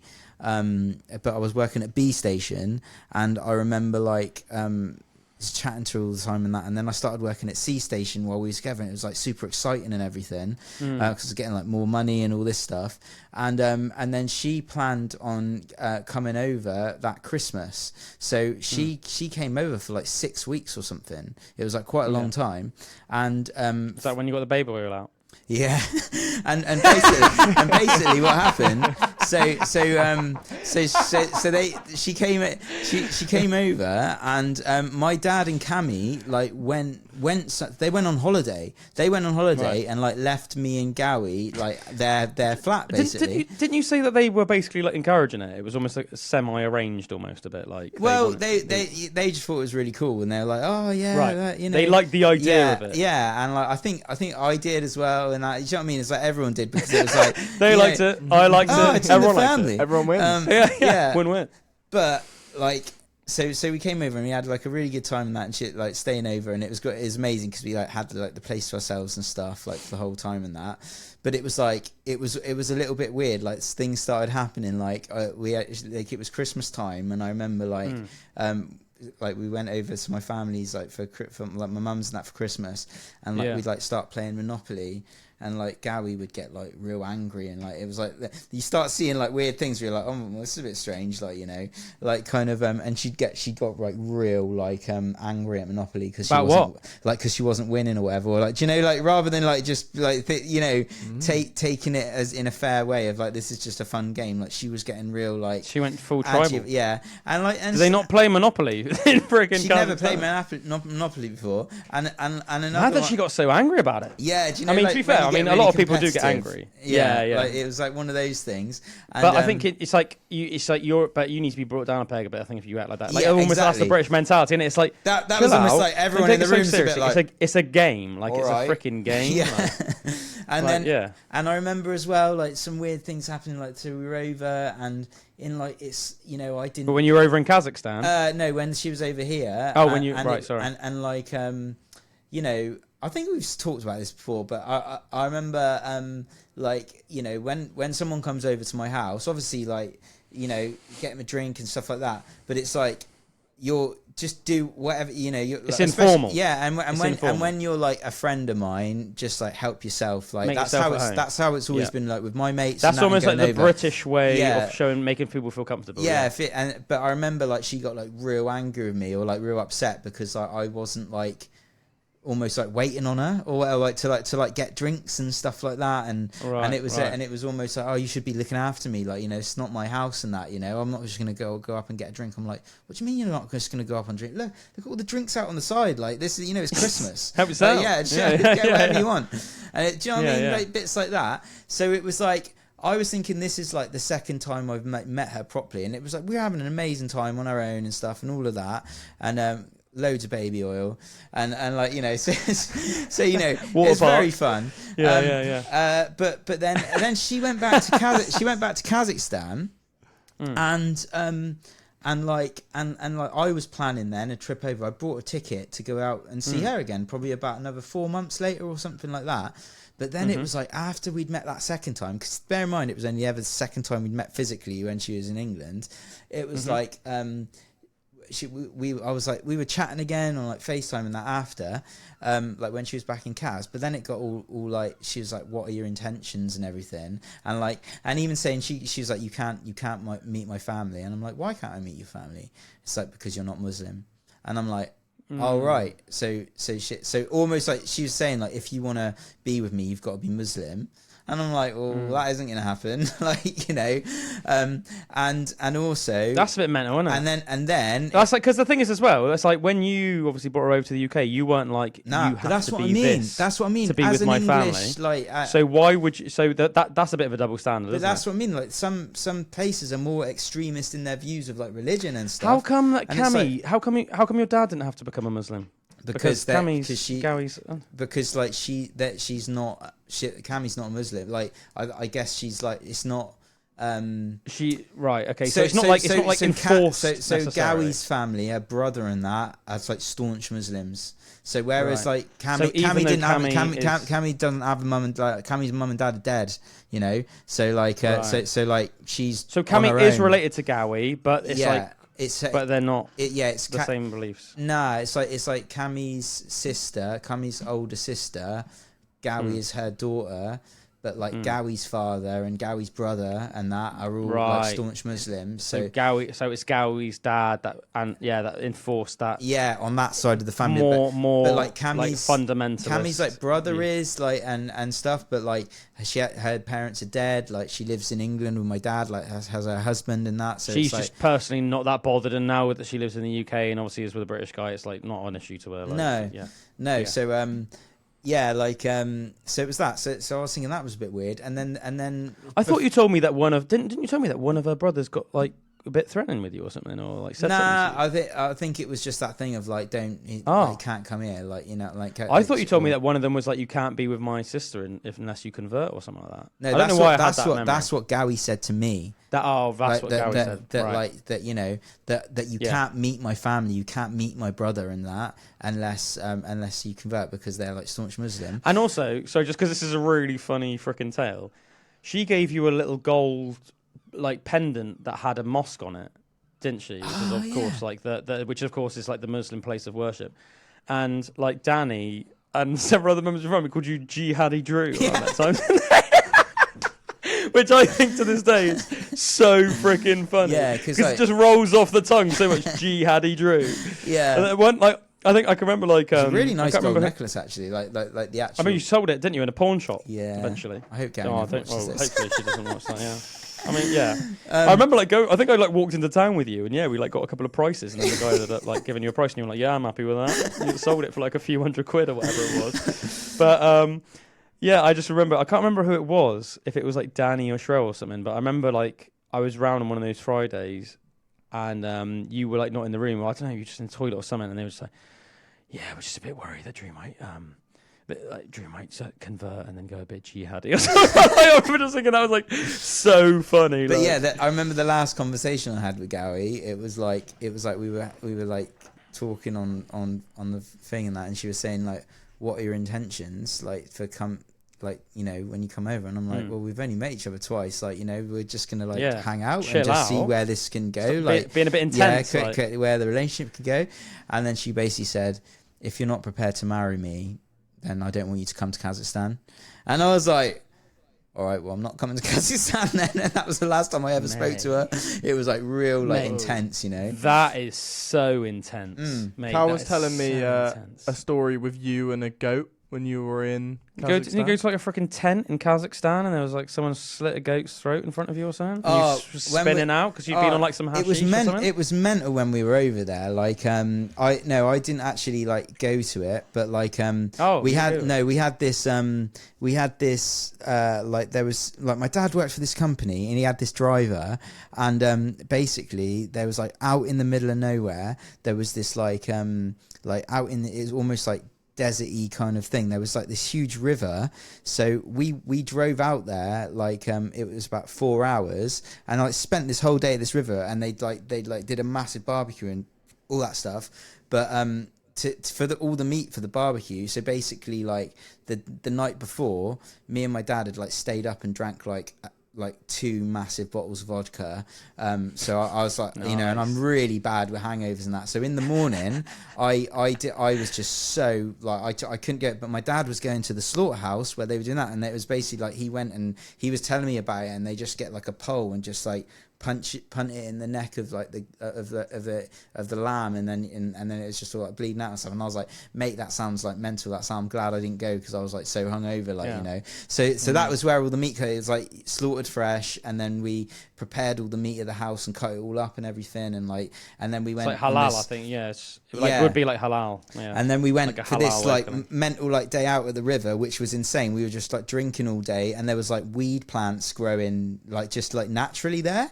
And I was like, that was like pretty mental. So that is mental. It's just like in the just pick a bud. Yeah. So that was all growing, and like and we were just like drinking all day, all this like fresh meat cooked on it, and that was like one of the best days of my life, like just because it was just like it was so nice just at this river and just in this other culture that was like so that was like mental, and just like getting like real wasted and stuff. But then on the way back, like the driver, he had this like minibus, and he was almost like so excited with everything that was going on. We were all like drunk in the back and stuff, and like he ended up just getting like lost in the middle of this desert, and like we couldn't find his way back to a trail like the city. So we were just all like, but we was just drinking on the thing and that, and like in the end there was another car that came like close by in the distance, and he just followed that, and then like ended up getting out of like the deserty part. So yeah, we got back eventually, but that was a pretty mental like time when we were over there. But they have they put their vodka in they have like really good quality vodka and put it in the freezer as well, and that was like really nice. I remember it'd make it go cold, like syrup, nice cold vodka. Yeah, and it would go thicker than it normally is. Nice. So yeah, that sounds nice. Yeah. So yeah, it was so easy to drink in that. But yeah, we had like some cool little like days out in that, and like and Gowie's like who would have been her cousin or like someone else, a guy called Sergey. Anyway, he was like really cool, like young, similar age to me, and he took me out with his mate, and we went to this little like cafe, and it was one where they have these little like curtains, and you open them up, and it's all your seats are on the floor, and it's all cushioned and that, like and like we ate there and that. It was like really cool, like traditional food. And that sounds cool. Like all just like sat on cushions and stuff. Yeah, and I went out to Cammie's like where her parents are from, in a place called Colsery, which is right out in the middle of nowhere, and they still have like massive yurts in the garden and stuff, and like camels in there and stuff, and like they milk the camel fresh, and I had a stinking hangover that morning. It's called like Shorpa. I remember you told me about and, like, the camel. Yeah, milk. and I drank this camel's milk and like loads of it, and it was like slightly fermented and fizzy, and about 10 minutes later I was just right as rain, and I've just been like hanging. Did you know I can't remember why this is, did you know that camel milk is the one that like is most similar to human milk? Oh It must be why I like it so much. In terms of like nutrient profile and everything, it's the one that's most similar to human milk. And apparently, you know, it's really, really good for you and everything and all that stuff. But obviously, it's just hard to have on like a national scale in the UK. Yeah. And that's why we don't really have it. It's only if you got like a yurt in the garden, you can milk the camel. Yeah, that's it. Because obviously, there's just not enough camels in the UK to like provide enough of it. But yeah. Oh yeah, no. Well, I'm glad because I said I didn't really like know the actual story of like why you got with her or anything, but I remember it was like I thought it was a pretty funny story anyway because it's quite random. Yeah, you know. So random. Just thought that'd be like a little funny story. Yeah, man. Nice little way to end the pod. Absolutely. Yeah, I wonder what she's doing out there right now. Yeah. Who knows? Who knows?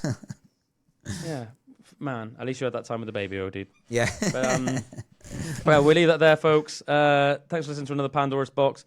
Remember, you can follow us on Instagram, YouTube, Spotify, TikTok.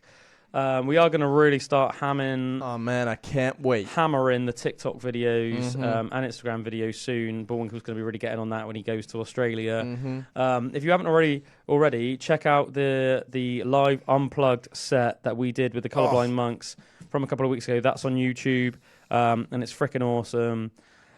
Yeah, if you love like all of those old school MTV unplugged sets, like the Nirvana one, Alice in Chains one, Pearl Jam one, etc., yeah, you'll really like it. Really cool guys and great musicians. Go check that out on the Pandora's Box YouTube channel. Just type in Pandora's Box podcast. You'll find us. And yeah, until next time, stay glorious, everyone. Stay glorious. We'll be back next week. Cheers.